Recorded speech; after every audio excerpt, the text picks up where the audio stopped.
Hello everyone, welcome to another episode of the Smokedfree Zone. I am your host, LaJon Dantzler.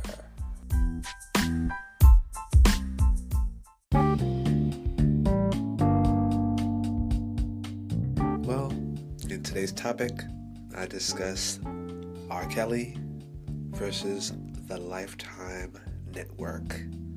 Stay tuned.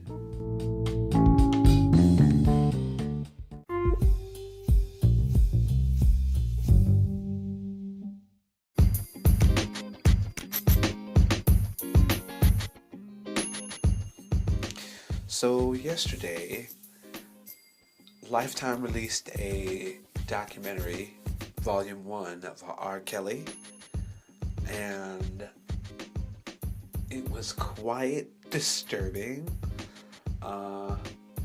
A lot of these allegations that they have against him, and if you don't know who R. Kelly is like a legend in R&B music from Chicago, and he's written for everyone. He's worked with Michael Jackson, he's worked with Lady Gaga, like everyone.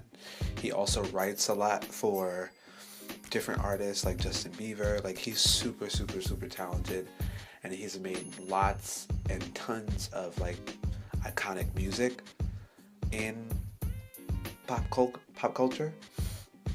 And the documentary gives a window into his behavior this whole time as a somewhat of a pedophile and preying on young women, and also being very controlling and abusive to these women. And so a lot of the documentary, we hear stories from the dancers, the background singers, and artists that he managed, and you can clearly see that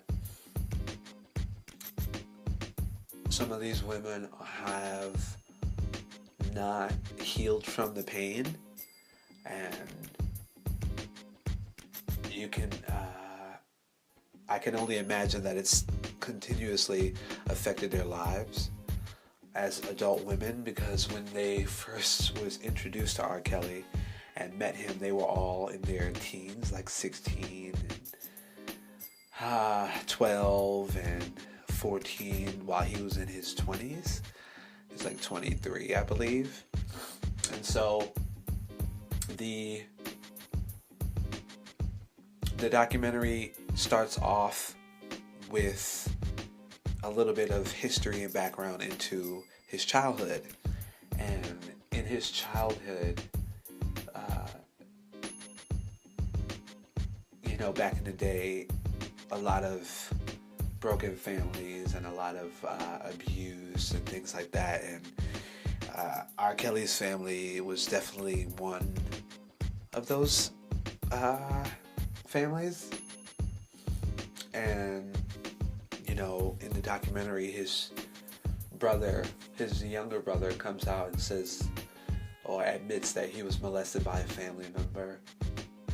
And R. Kelly admitted in an interview years later that he was also abused by someone in his family at a young age.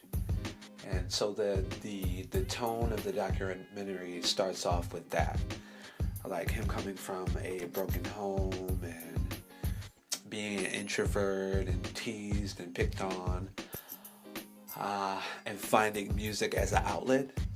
And unfortunately and fortunately, like, the music was his outlet, but the little child that was molested and hurt, that stayed with him until his adult life. And I'm always interested. Well, that's that part, right? Before I get into the brain. And so that's the first half. And so then it starts to unfold into like him hanging around high schools and picking up young girls, and then it leads into this big massive snowball of like him going through all these court cases for the women and things like that. And so this is only volume 1, and I'm kind of nervous to see volume 2, but I'm a little. So that's the documentary, and everyone is in somewhat of a shock because of like the vivid details. And R. Kelly has put out a statement saying that he was trying to get his lawyers to fight Lifetime for putting it out, because I guess they're putting it out without his permission or his legal consent. So I'm not sure how that's going to work out in the courtroom, but Lifetime was very, very adamant on putting it out, and even made a statement like, "You're out of luck, sir. We're putting it out regardless of what you feel and how you feel." And so a lot of it is definitely one-sided, because he's clearly not involved in it and can't really say.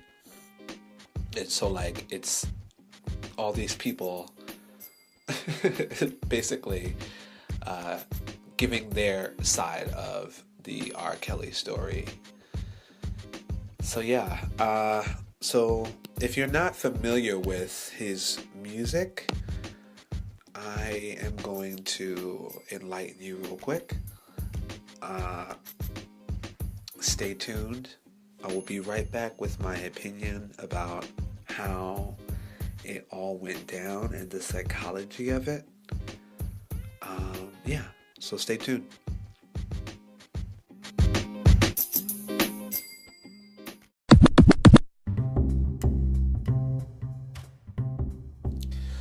Up next is Aaliyah Back and Forth, written and produced by R. Kelly.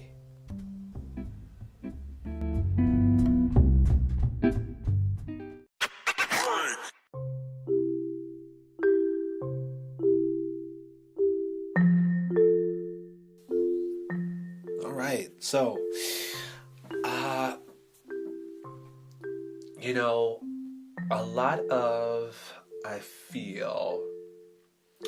a lot of like depression, anxiety, and like outwardly behavioral issues that people have stem from their childhood. And I feel like R. Kelly is like a clear example of someone having mental trauma that on the outside looks like it's normal because he functions like a regular normal human being, but like everyone knows that a person who is depressed necessarily doesn't look depressed and probably hides it. And I feel like I was watching this Netflix show about prison inmates and how reform, like there's only one place in Norway that believes in reform, and they don't believe in treating inmates like animals. And the way they go about it is like being the example and like having them talk to psychologists, greeting and treating them, like humans. And the success rate is like through the roof, as opposed to everyone else in the world treating criminals like criminals. And I feel like not everyone is necessarily perfect or healed, right? And I feel like R. Kelly is a prime example of like someone who needs like behavioral therapy and psychoanalytical psychology. And back in the day, in ethnic households, therapy is not a thing. It's like taboo to talk to a therapist. And so like he's like the end result of someone who necessarily didn't get help, and also too like his ego got so huge from him being so successful.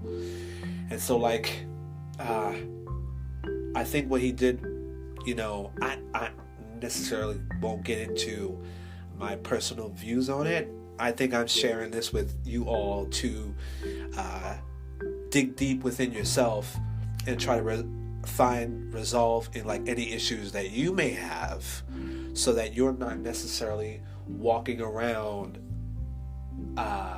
broken. And I feel like you can do it. I feel like it's possible.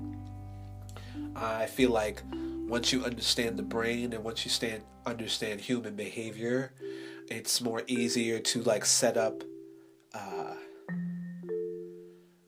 little points in your life for success, you know, like milestones, because you know, like I said prior, like the suicide rate is insane. There's so much like cyberbullying and things like that, and due to like social media being so prevalent in our lives now. And so like if you feel like there's something wrong and you feel like there's no one to talk to, and you feel like there's behaviors and secrets that you are affecting your day-to-day life, go get help and go seek help, because at the end of the day you only prosper from it, and you can live a happier and better life. And I think there's nothing wrong with that. I think everyone has skeletons in their closet. Everyone does, and no one is perfect. So it's okay to seek help, and it's important to seek help, because it's not necessarily going to happen on its own and on your own. I'm not saying that what wouldn't happen. It just would be easier if you sought out help. So, you know, I leave you with that, and I hope you stay well and stay blessed and stay prosperous in 2019. I will definitely do a review of Volume 2. I love you guys, and stay blessed and stay well. And I'm going to leave you with another song from R.Kelly.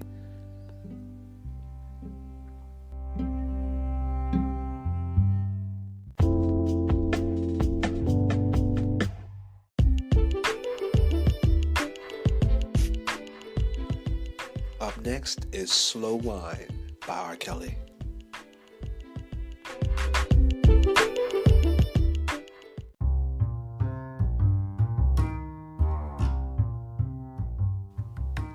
Alright folks, it was a pleasure chatting with you all today. Let's connect. I'd like to hear your thoughts and your opinions on the matter. You can find me on Instagram, LAJON_Dantzler, DANTZLER, or you can email me at smokedfree@gmail.com. Until next time, peace. The podcast you just heard was made using Anchor. Ever thought about making your own podcast? Anchor makes it really easy for anyone to get started. It's a one-stop shop for recording, hosting, and distributing podcasts. Best of all, it's 100% free. Sign up now at anchor.fm/new. That's anchor.fm/new to get started.